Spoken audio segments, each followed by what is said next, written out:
Hello, everyone. Ivana Taylor here, your host for Bizapalooza Chat, and get ready to plug in. Today, we are talking all about social listening. Now, we've talked about social listening before, but this time it's going to be a little bit different. Today, we're going to talk about social listening as it relates to actually generating sales.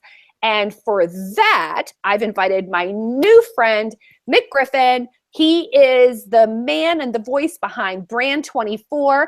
Mick, welcome. Thank you so much, Ivana, for inviting me. It's a fantastic time to be here. I really appreciate it. Absolutely. So, one of the things that I like to start my show with is to ask my guest about what you know for sure about social listening. So, Mick, what do you know for sure about social listening?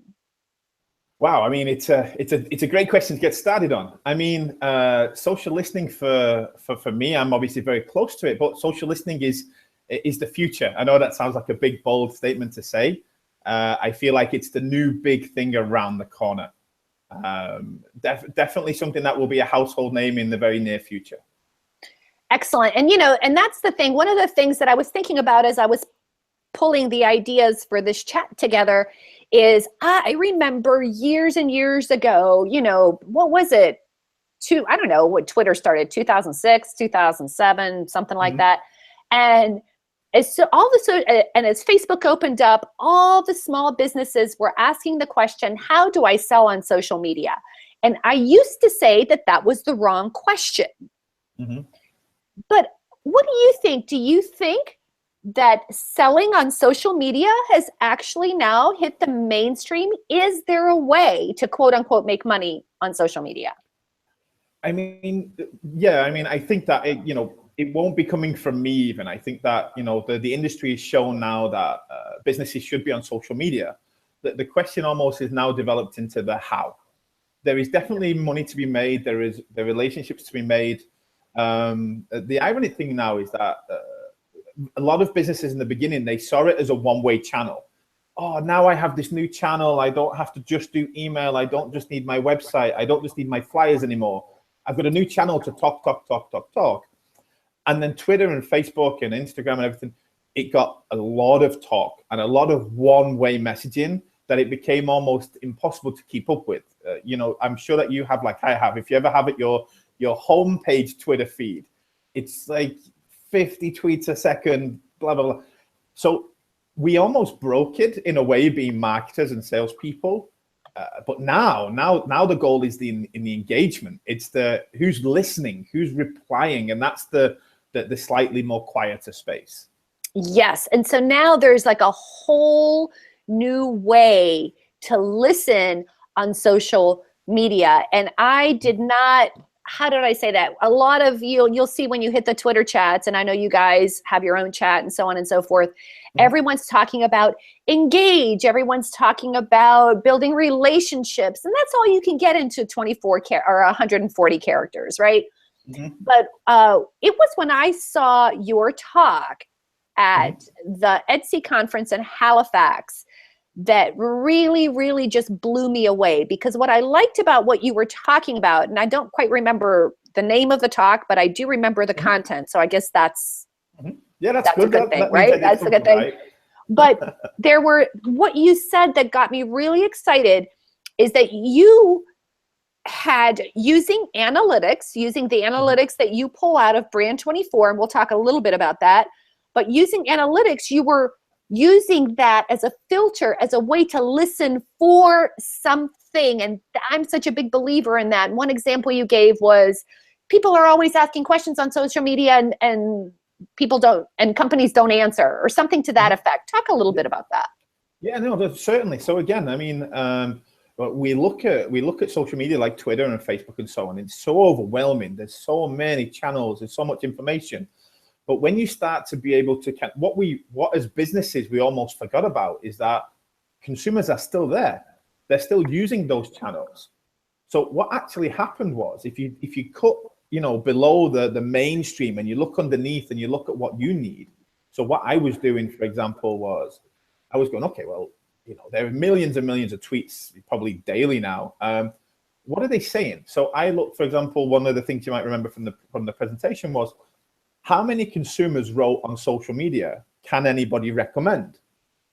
Looking for help making a decision. And it was 30,000 a month. 30,000 consumers were writing, can anyone recommend a place to eat, a place to stay? Where should I buy my next Mercedes? They weren't all just small consumers. There was a lot of big purchasing decisions as well. So what we're now starting to see, and where the trend is coming back, is where businesses are going, okay, I can't listen to everything. How do I listen to the things that are important to my business? And that's what I'm kind of preaching, that it's possible. That's the kind of where I'm at right now. And the results are astounding. I mean, like, really, you know, I will probably talk about it a little bit later as well, but you know, on average, something like 60% of tweets go unanswered. They don't get responses. Tweets that are questions of, where can I buy this? Where can I do this? And 60% of them don't even get responses at all. So it's and that's not because businesses don't want these leads and don't want these consumers. It's because they don't know how to find them. And that's the hard part. Those questions are in a flood and a sea of hundreds of thousands of millions of tweets. And that's the hard part right now. I am writing this down. Now, will I have enough spaces, Nick? Will I? Barely. Let's see. I think that's an astounding. That's an astounding statistic. Mm-hmm. I'm gonna have to delete something. See, when I tweet live, I can't get the right. No, and I'll give you a little bit of time to do that, because like this was the key, and again, we'll talk about it a little bit later, which is, what is social selling? What is social listening? These, you know, we hear a buzzword in social media every other day of the week, and you know, what a lot of people struggle to do is to know how to do it tomorrow. How do they finish this tweet chat and go, I'm going to go and do this right now? And how do I do it without spending thousands of dollars? That's a constant question, right? Mm-hmm. And I just got asked the question. Actually, I got the same question twice in 1 week, although it happens a lot more than that in the context of living, right? I can't tell you how many business owners will say something like, I don't want to sell, I don't want to blog, I don't want to spend hours on social media, and I don't want to spend money on advertising. And I'm like, what does that leave then? Yeah, sure. Right? What does that leave to do if you don't, if you do nothing? And what I thought was really funny is that there's a bunch of gurus out there putting stuff up on Facebook. I know you probably get this. That says, you don't have to blog, you don't have to do this, you don't have to do that. Meanwhile, it's a post that's like 1,300 words on Facebook that they paid a lot of money for. Sure. So it took something to craft 1,300 very marketing-y words. Yeah, no, I agree. And the great thing is what again, where I come from is that social is going to become the big equalizer. You know, if there is someone out there asking, who should I buy a car from? And you've got the head of marketing at Chevrolet, who's like, oh, I've got a team of 20 people answering these things. And then you've got the guy at the local dealership who's asked his assistant to help him out or her out. It's still a reply. And to the consumer, they're not going to really differentiate between who has the bigger marketing budget. It's who cared enough to reply to my request. So it's going to be a huge equalizer, in my opinion. I love that. And I am quoting you here because I remember from the talk that you did, a woman came up to me and said, this was the best talk ever, because while he was talking, I went and I searched and I found and I made a sale. Mick, I swear to God, did you hear? That happened like 15 minutes. I remember, I think it was someone that was working for a car rental company. They found someone in Halifax that was like, where can I rent a car from? And it was like instant, you know, and that's the beauty of it. That's the beauty of it. You can do it with your phone anywhere in the world. You don't have to have a control center with 50 people in your social media team. And I love that about social media. Yeah, exactly. Exactly. So let's get into defining what is social listening exactly. But I want you to define, let's talk about how lots of people talk about social listening And then I want you to talk about how you view social listening. Sure thing. So I think that social listening, what a lot of people don't know is it's nothing new. It's actually been around for quite a few years now, probably 5, 6, 7 years. And traditionally, it's for companies that want to listen to who's mentioning their brand. That is the very foundation of social listening. So that's why for so long, it's only ever been in like the Fortune 500 space. Pepsi want to spend $5 million in a Super Bowl ad. Did our number of mentions on social go up because we couldn't connect the money together? Makes sense. So, that's the tradition of social listening, that you should be tracking what people say about you online. But let's say the reason and the way that has changed very dramatically. So now, even if you're a small business and you have 10 mentions online, it still matters what those 10 mentions are. You don't have to worry if it's, the difference between 100,000 and 105,000. It's now what are even the 10. So that's the basics of it for me. But now, like, social listening is the way that we describe it kind of internally at Brand24 is it's now your free, unlimited focus group. So to put it into layman terms, we used to pay people to sit in a room with a pen and pad and say, I'm going to show you a video, I'm going to show you my product. What do you think about it? Now, those conversations are happening all over the world, and you can just tap in. You can just jump in and suddenly go, oh, wow, you guys have been talking about the Game of Thrones seasons. What do you think about it? Wow, I'm going to love to tell you because it's my passion. So it's almost like it's a revolution of what the focus group used to be. So you could use focus groups for your own product, your competitor, your industry, and that's the same for social listening. So it's really got so many now wide variations, but traditionally it's still fundamentally about tracking what people say about you. Yeah, and there's sort of, I've had so many questions about this, but we talked about reputation management and how powerful social listening is in terms of reputation management. But what you made me see is the power of social listening as actually a top of the funnel activity. So whereas a lot of small business owners aren't exactly sure about how to convert strangers to friends and friends to customers on social, this gives you an opportunity to actually do that. Now, this probably comes up later, but my question for you is, how did you learn about social listening? Tell me about your evolution. Yeah, sure. So, I joined Brand24 kind of 2.5 years ago, I want to say. And I came from the email marketing space. I used to work for an email provider, which probably a lot of your listeners and people in the Twitter chat will be doing every day. And when I joined, it was traditionally what we talked about. It was like, how many more brands can we go out and help listen to mentions about them? So we had clients like IKEA, Panasonic, and so on. And suddenly I'm sat there thinking, well, can I only listen to my own brand? And, the CEO, Mike Sadofi, was like, well, actually, no, you can listen to anything you want. And that's when the evolution started to come. And I was like, okay, so I could potentially listen to my competitor. Of course you can. Because traditionally, a lot of people believe that Brand24 does the same things as, for example, Hootsuite. But a lot of the products that are already on the market, you have to link your own account to. So you could only really listen to things about your profiles. What social listening does is it open that up. And then literally, even today, you wake up and you have a different thing that you think you could listen to. So, the bounds are endless, and it's not because we are not controlling it as a company, as a provider. What actually controls it is what consumers do on social. So now consumers are talking a lot about, obviously, politics. Politics becomes a new use of social listening. Then consumers next week, they might start talking about real-time marketing. They might have a negative response to the Pepsi advertisement. Suddenly then, social listening moves back to being a reputation management. So the great thing is if consumers are using social and hacking social for so many different things, we just go with them. So that's really the key, is seeing what the consumers are using social for.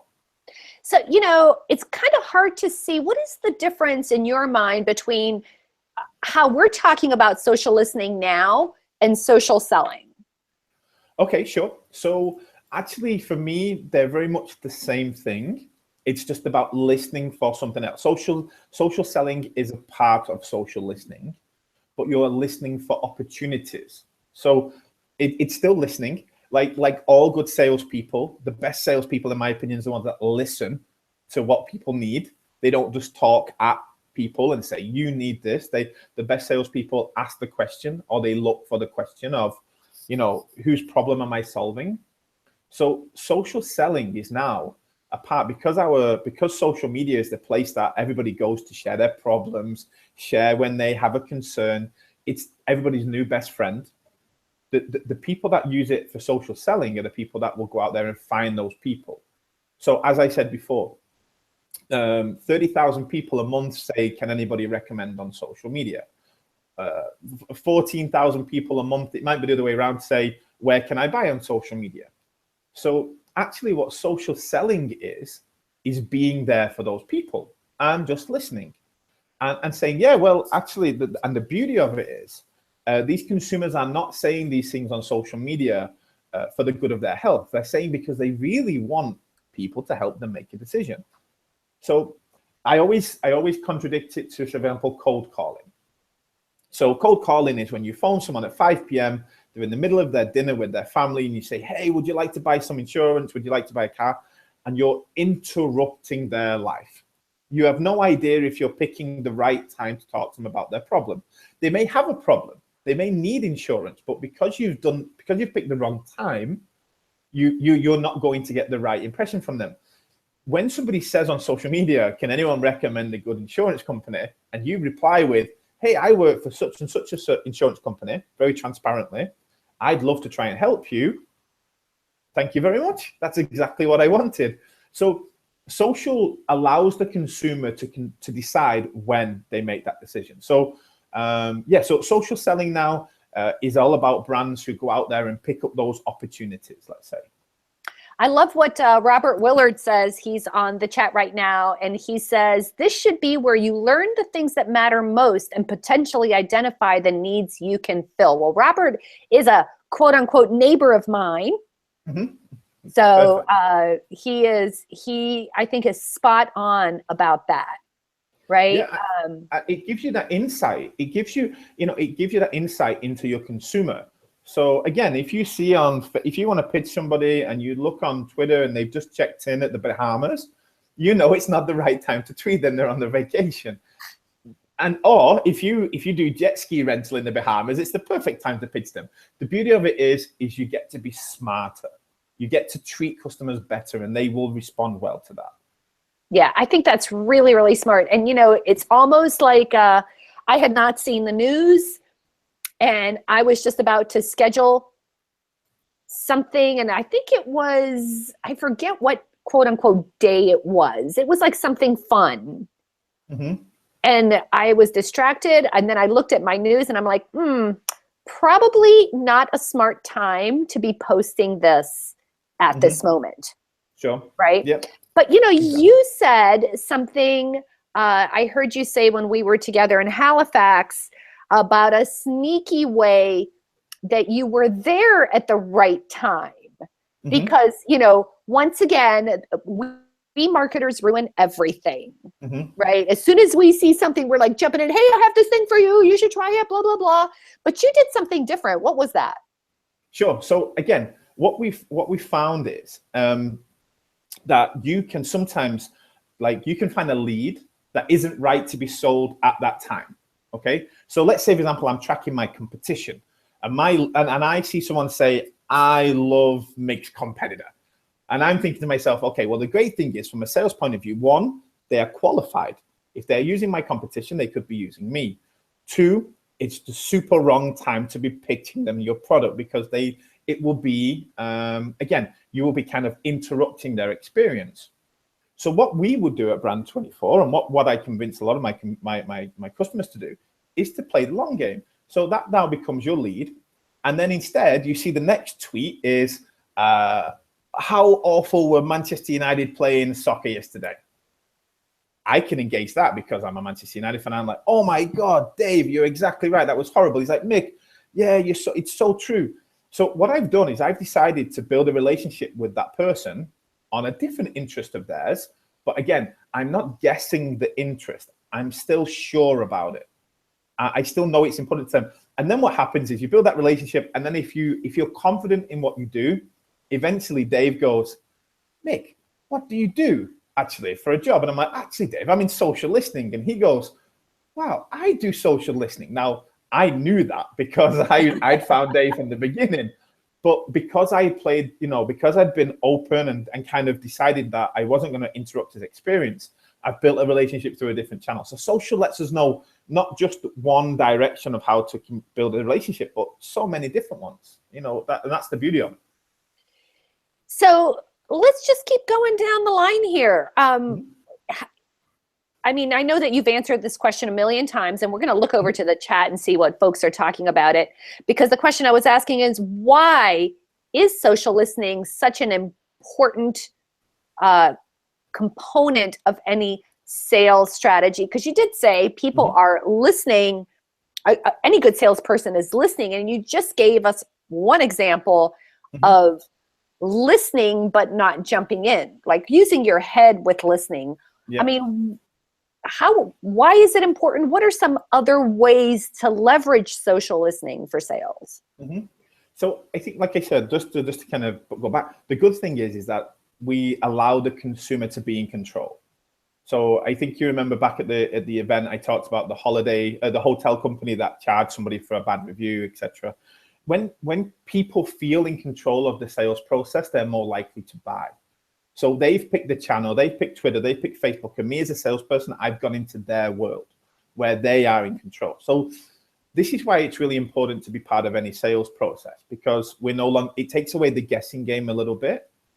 But what's even more vital right now, and as you said before, marketers and salespeople ruin everything, and this will happen to social. So it's really important that you do this now, is it's still very uncontested territory. Studies, I know there's lots of different numbers. The last one I checked was that the average person gets 202 emails a day, including your spam and everything else and so on. Where I don't know about yourself, but me, I get probably 4 or 5 social notifications a day where I've been tagged in something. And for me, that still gets my attention. So it's also uncontested. You're going against, instead of going down the email channel alone and being emailed 203, or you can find that one person that was talking about the problem that you solve and reply to them and be 1 in 5, 1 in 3. I mean, again, depending on how important or how popular the person is that you're pitching. The great thing for sales is it's very uncontested. It's much easier to start a conversation with the consumer because it's not being, like I said, 60% of all people that were asking for recommendations on Twitter didn't get a response.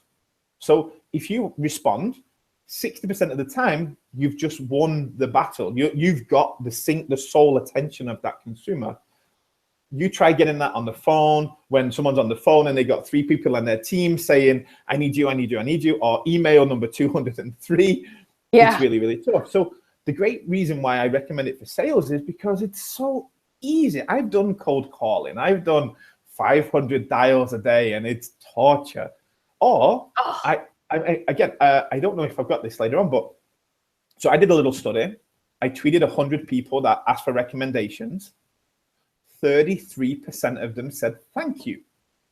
So Mick, where can I go for more marketing information? Oh, you've got to check out Bizapalooza chat. 33% of them said thanks, Mick. Complete strangers. So wow. Compare that to cold calling and how awful that makes you feel on the inside. And I've got 33% of people saying thank you. It was like a warm, fuzzy feeling. So it's just the only thing I can say, that just to be transparent, it will not replace your sales funnel. You will not get 1,000 social leads a day, but the ones in social should be so much easier to close. Absolutely. I think that is such a great point. I always like to look at any marketing strategy like it has legs, Yep. right? And channels, right? Like funnels coming in, right? Yep. And social listening is just one that's really been untapped. We've been using it to see who mentions us, to see if they like us or if they hate us. It's sort of been used for customer service, which is what I was telling folks. We've been using it for customer service. We have not really been using it as a selling tool. Not that we should go, and that this is the part that's so dangerous to say, which is, that doesn't mean, and people are trying to do that, right? They'll do it on Twitter now and on Facebook and on LinkedIn. You're getting flooded with horrible messages, but those are not listening messages. They're not responses. They're push. They're, I'm talking first, and you won't get a lot back from that. But again, if you find the consumers talking and join their conversation, the response rate is so much better. So you shouldn't stop the customer service and so on. Obviously, we all know these good things. But like you said, the untapped potential is when you start looking at social outside of your existing customers. I can't speak highly of it enough.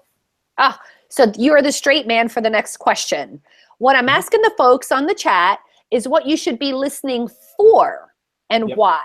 And I think I want to dig deeper here, which is one of the things that Brand24 does, and you could do this on Twitter, you could do this like all over the place. You can find certain keywords and so on and so forth. And you spoke many, many times now about recommendations that go unanswered.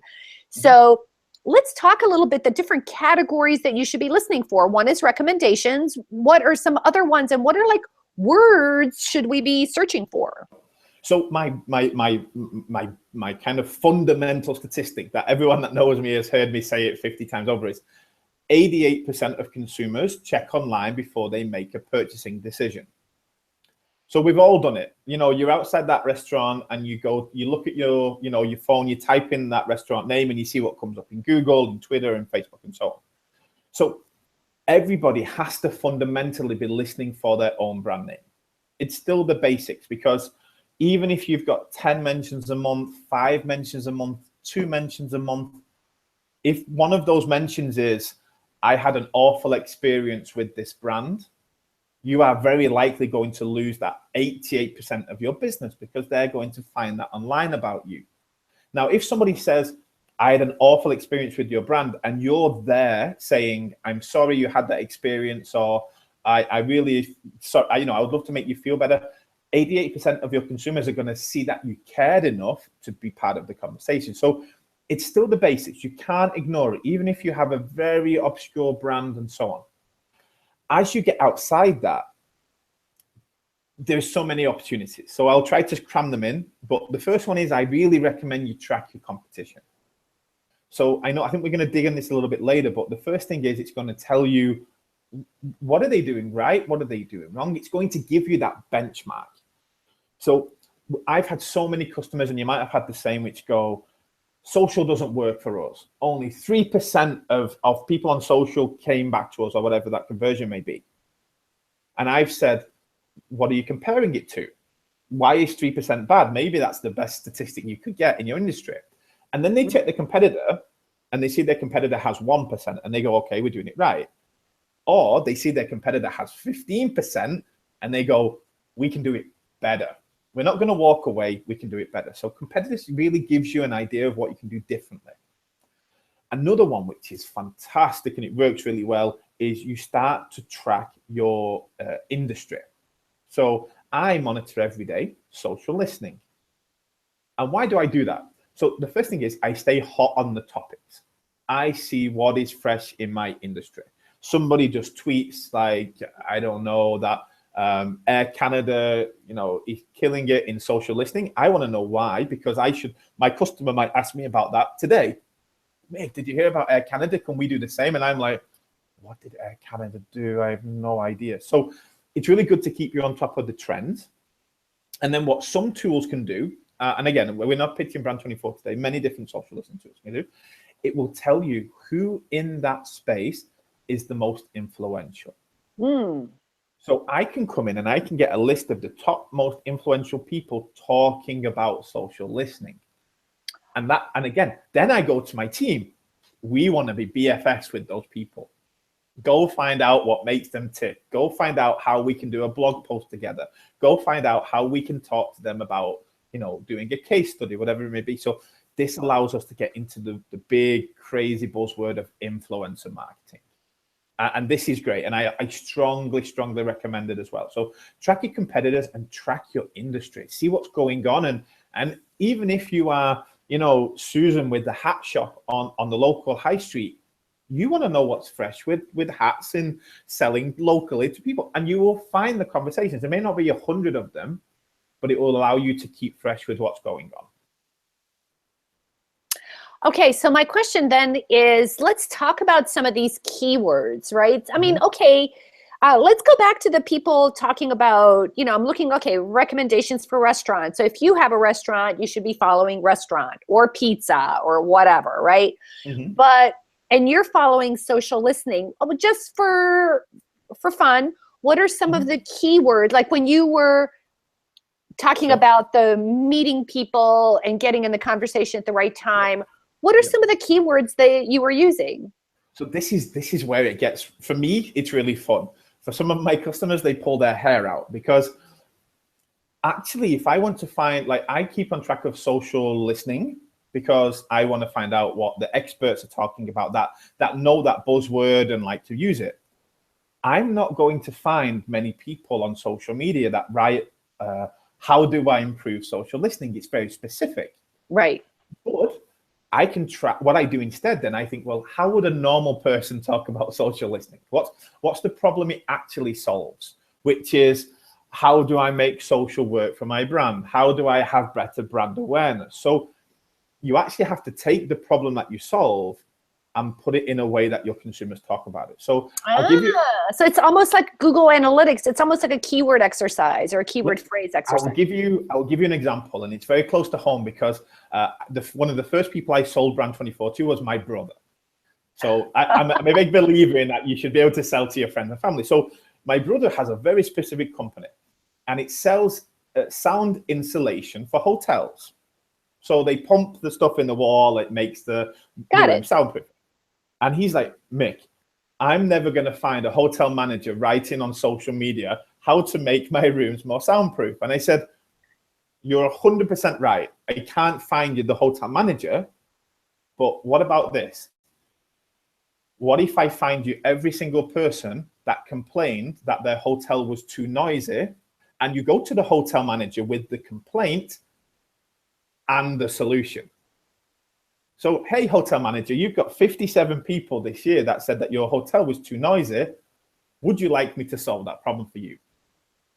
We found the people, we made the sales, he bought Brand24. So you've got to think outside the box of, well, I'm like, even with me, I'm very close to the product. I feel like I know a lot about social listening. So I'm always talking keywords and buzzwords. But, the best thing to do is, how would you explain what you do to your grandma or to your grandchildren? And that's normally the conversation you find on social. So we don't only track social listening on social media. We also track what people need us for. So how to finally sell on social, those kind of things. And the best way to do that, don't go and put it into Brand24 or anyone like that. Like you said, twitter.com/search. Keep typing those phrases in until you find the one that your industry is actually using. And it takes some time. It takes a little bit. I find it quite, it's quite, I get a little buzz when I find that hot one.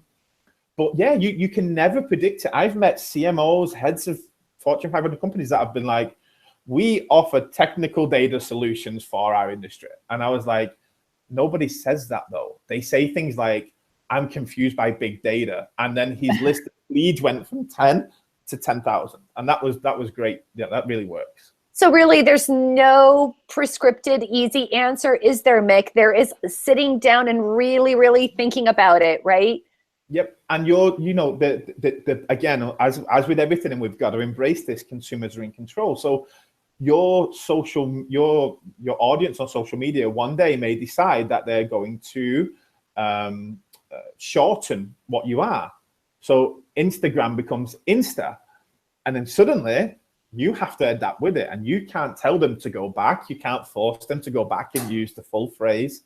And that is it. So we've probably all been there at brand24.com. How many people have written, Brand24 without the numbers? How many people have written, brand space 24? We have to adapt. But I find that if you do it right, your consumers will love you for it. So yeah, it's a challenge. It's a challenge, but you find that sweet spot, and I guarantee you'll probably find it before your big bad competitor does. And that's why we like I said before, it's a big equalizer.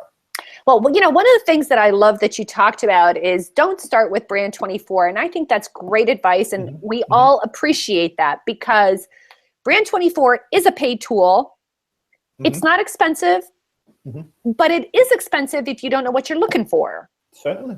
Right? So let's talk a little bit about, and we mentioned like going to Twitter search. Let's talk a little bit about what tools and apps you can use to get ready for using a social listening tool. Like, right, you should know these keyword phrases. You should know whether it's brand space 24, brand 24 together. Like, how do you figure all this out? Yep. So I think, like, you know, there's a couple of ways to get started really easily.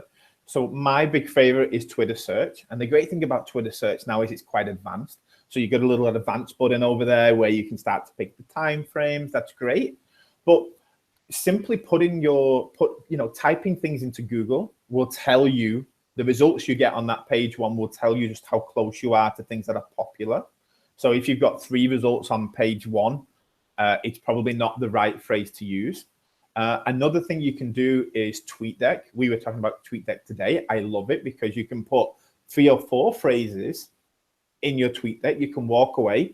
You can come back the next day and see which one has the most relevant topic. So Twitter searches, you have to go one by one. A nice TweetDeck means that you can run 3 or 4 searches at the same time and see how it works. And you can use Google Alerts. Now, a lot of people say, Mick, oh my goodness, Google Alerts is a competitor of Brand 24. It's not. Like, get started, get an appetite for social listening. You'll find that one conversation that really worked for you, and then come to people like myself and say, now how do I scale? I want you to find that first one first. I want you to, like the lady in the audience, go find that first one, and then I won't need to sell you, because you will be coming to me because I told you about it. So yeah, Twitter search, TweetDeck, Google Alerts, Google itself, really all great tools to get started for free, and they are all cost free. So just all I can say is be patient. You probably at the beginning will get a lot of data. You won't know where to start. The trick is actually with social listening now is to try to get a narrow niche. I found a lot of people that will, like you said, the local hat store is selling hats, and they put hat in the search and they get 10 million mentions a month. Right. But if they put hat plus, Scottsdale, Arizona, cost like cheap or on offer on discount, then they suddenly go down to say 50 mentions a month, but there are 50 people that they can give their attention to. So try to narrow first is a good one as well. Yeah, I think that's really good. Help you do that. And I love this idea of give yourself the space and the sort of a sandbox to play around in.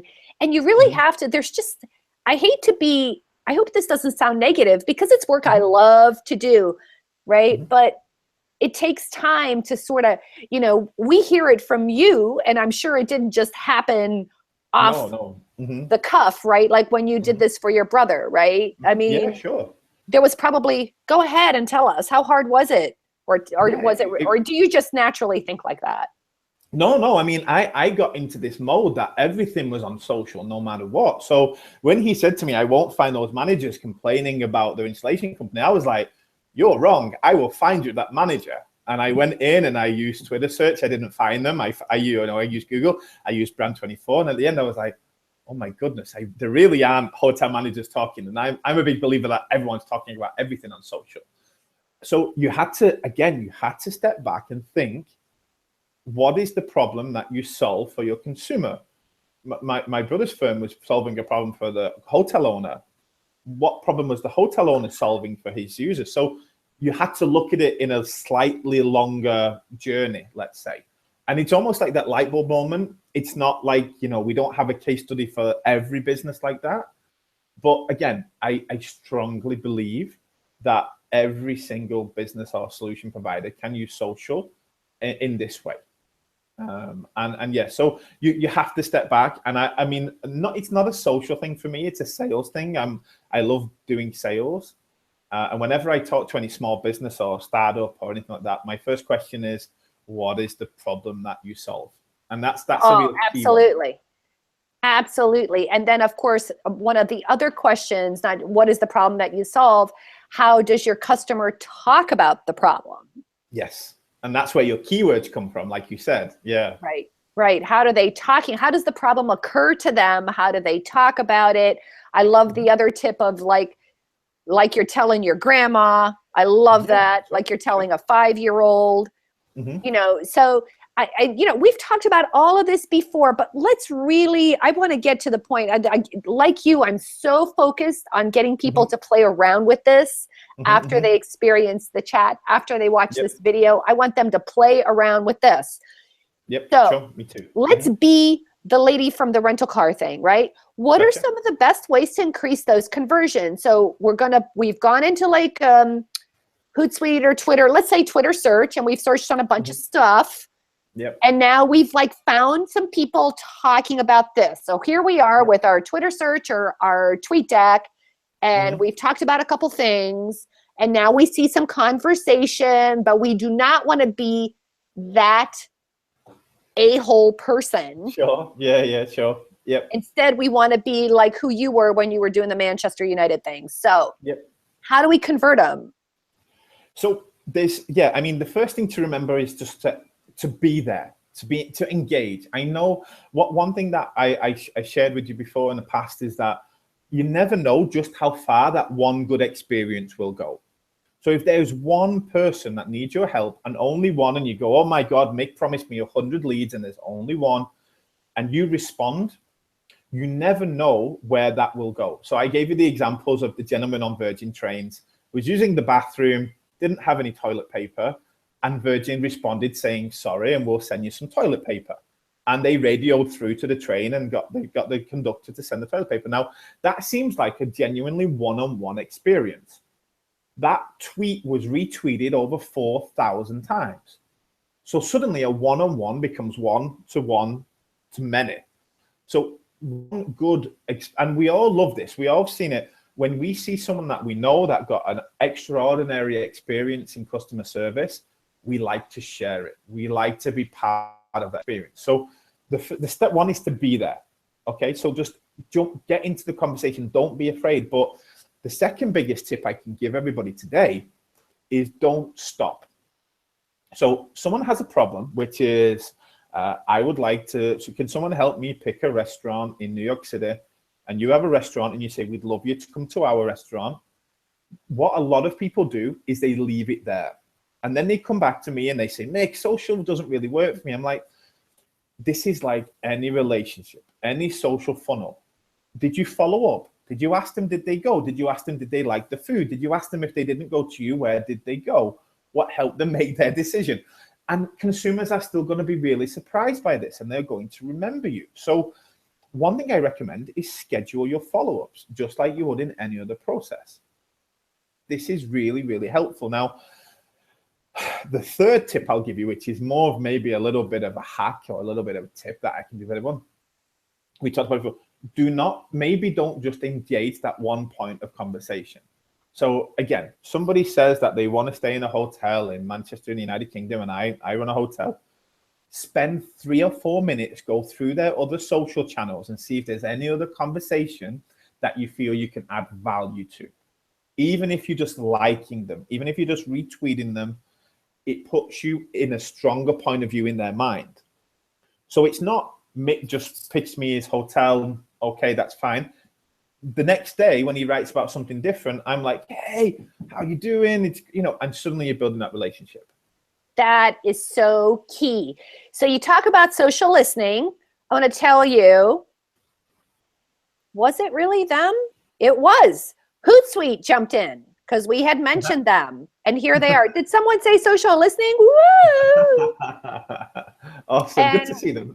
Right? It's good to see them because they are a great tool for social listening across multiple channels. Yep. Right? 100%. And they also do a good job of it. So now I'm waiting to see if they write back because I talked to them. So let's see what happens. But that was a really great example. And one of the other examples that I really like who does that fairly well, and I have to admit it's got to be hard for them, is Applebee's. Sure. Yeah. They listen. If we were to, like a few weeks ago, we were talking about summer fun and vacations, and you know, they mentioned something like, well, this is our summer special. Have you had it yet? Or something like that, right? So you can kind of have a conversation around that. That is such a great, great lesson there. And it's still surprising. We're in this sweet, perfect place in social where when that brand comes back to you as a consumer, you're like, wow, Applebee's just replied. Now, if you emailed Applebee's saying, tell me where to eat, and they replied, you wouldn't be surprised. If you phoned their help desk and said, Applebee's, tell me what, but when they reply on social, we're still in that sweet spot where people are like, oh, wow. And it's not just big brands, it's also small brands. So now is the time. Now is the perfect time to be on social because consumers love it. I once got retweeted by Russell Crowe, and I was telling all of my friends, and I was like, you know, and again, it's all about that happy feeling, and social still gives us that right now. Exactly. So right on cue, talk about doing it right. Hootsuite said, this post is relevant to the Bizapalooza chat conversation. Or how to listen for your business. And that's the perfect response to something like what we're talking about, where you want to get tips, you want to get tools, you want to get some insight and understand how to do something correctly. So, you know, that really takes something. And I love that you also said that it doesn't have to be a big brand. I think when big brands do it right, we're sort of surprised. When big people do it right, we're sort of surprised because we assume that their listening ears are on. Because you've got to figure they probably get thousands and thousands of mentions. Right? So although I have a practice that I don't mention every brand I mention. I will only mention you if I want you to talk to me. Exactly. And I mean, and that, you know, honestly, Ivana, that works both ways. I've seen it happen both ways. So what we normally find in a way is, like you said, when you at a brand, that level of expectation comes in. And Jay Baird recently did a study that I did link it just in case I needed it today. There it is. 42% of consumers expect a response on social media within 60 minutes. Wow. So as soon as that little app comes on, you are kind of at least hoping that brand's going to come back to you. You're not fully there, but you're hoping. If you're complaining, you're definitely more expecting. Yeah, right. But when somebody says, I'm looking for a place to eat in a city, and Applebee's says, we'd love to have you, suddenly you're blown away because you didn't even ask them to be in the conversation. Now, if they jump into a conversation where, you know, it's inappropriate, then you can have the negative effect. But if you get it right and you give value when you're not expected to be there, the euphoria from consumers is even higher. Higher. Exactly. And simply being of help, because I think the question that's going to be coming up here shortly is we're talking about listening to competitors. We're talking about engagement related to social listening. So, you know, the whole conversation is the same and the message is the same. I mean, why do we have to say, be a human being? Like, what is that, Mick? What is it that happens to marketers that, I mean, what? Well, do you have any idea of what it is that happens to us that makes us like push ourselves on people? Yeah, I think the problem is as well is that we very quickly stop speaking like human beings. Our first thought process is, what should I say? Not what I want to say. And then the second thing is that when it comes to social media is people say, what should I say that won't get me in trouble for the rest of time? You know, because we've all heard those horror stories where someone tweeted the wrong thing or replied with the wrong thing. So even as marketers, we've got a lot of defenses up that are like, I'd rather have lower engagement and be safe than say what I feel. Now, the brands that are doing this right, the ones that I always quote are things like Virgin Trains, Tesco's do this very well, where they say what they feel. I'm probably missing out some brands there. I think Skyscanner did it very well recently. And when you're human, and when you say what you think, and you do it with the consumer in mind, your engagement goes through the roof, because suddenly, there was a really fantastic one where it was the BART system in San Francisco, the public transport system. So they probably get 100 complaints a day that my train was late, I hate the BART system, I hate the subway. And one day, and every time someone was saying, we're sorry for your inconvenience, we'll try to improve the usual corporate, blah, blah. And then one day, whoever it was, and we always see these where we say somebody had a bad day, the person on social media was like, listen, I have to explain something to you. This system was made for 2 million people. Currently, 8 million people are using it. That's simple math why it's not very nice. And suddenly, the engagement wasn't like, oh my God, I hate that even more. It was like, finally someone said the truth. It got likes, it got shares. It was like, who's the hero at the BART, social media team? And it didn't even solve the problem. Right. They didn't fix it. They just said the truth. So if you get it right, and if you trust in your employees, your engagement will go up because you are being human. And like you said, why should we tell anyone to be human anymore? It's because, the corporate ladders and, the list of approvals in these corporations that go social media, consultant, manager, marketing manager, legal, can I say this on social media? The list goes on and on. So actually the brands that are winning are the ones that give the control to the end user. And that's such a fun thing to talk about. And we sort of had a conversation about that. Was it in Halifax? Was it when we were talking about people like really having fun with it? Yeah. Really having fun with the social engagement, there. And we actually talked about this on a previous Bizapalooza chat where there were brands that, the guy that found the worm in his cucumber, and then they had, and then they had the funeral for the worm, and so on and so forth. And you're right. I think people are afraid of saying the wrong thing, but is there a mindset, maybe, whether it's sort of like what would we call it? Not a meme, but a mindset of a way of thinking about these things where the likelihood of saying something wrong is very low? I think it's honestly about knowing who your ideal customer is. So I had this on a previous Bizapalooza chat. We were talking about live streaming, the do's and don'ts of live streaming, I think 2 or 3 weeks ago. And I said, one of the biggest no's I've been told is don't walk while you stream. And all the experts, everyone in the community said, mate, don't be crazy. It's fine. Like walking keeps people engaged and so on. And I was only thinking about the one person that told me not to walk. And it's the same thing with social.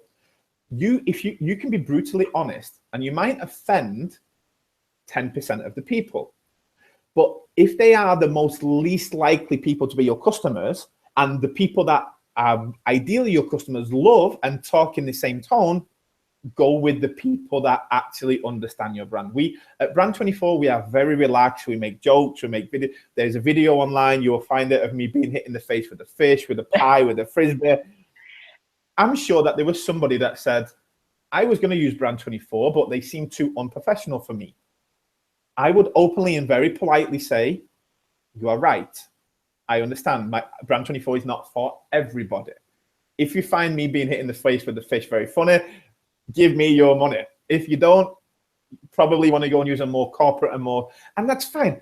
Be okay with who you are. Like, be okay with it. Like, it's the key. It's not just social. That I'm probably getting on a higher level here, but just be who your consumers want you to be. You'll never please everybody.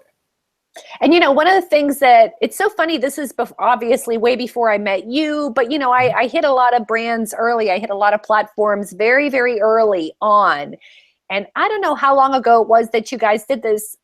Might have been this past year or the year before. It was fairly recent. But you did this like quote unquote personalized video.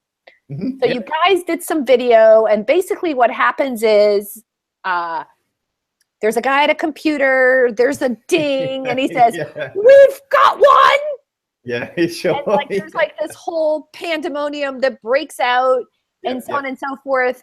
And I'm sure that that video could have hit people a bunch of different ways. The way it landed for me is like, look at these scrappy guys. They are excited for every little sale. I totally get that. Yeah, and that's how it really was. And again, like you said, there will be someone that goes, oh my God, they're too small for us if they care about every little thing. But we were literally every day, someone would be on the pricing page or logging in and we'd be like, can you see, are they going to buy? So we made the video. And yeah, I got that people. Actually happened?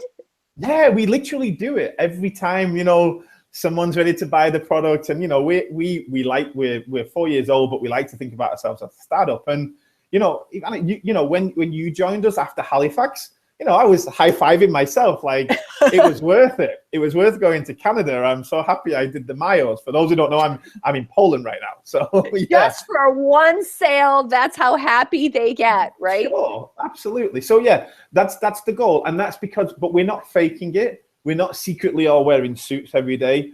We are relaxed. We do make fun. We do integrate. And if you are corporate, don't try to be fun. Like be yourself. And you'll find that your consumers will like who you are, like for sure.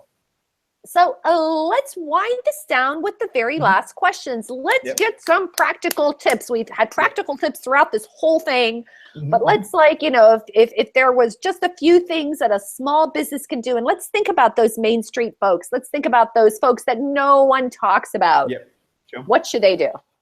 So the first thing I want to say, which sounds super obvious, is start listening before you jump in. Now, what I mean is that social is quite beautiful in a way that but the last thing you want to do is cold call. Do not cold call. Everybody on the chat, never cold call ever again. Just start collecting, like, even if you don't buy a service like Brand24, every time someone tweets about what you do, add them to a list. Create a Twitter list, which is social VIPs or something like that. Make them feel good, add them to a list.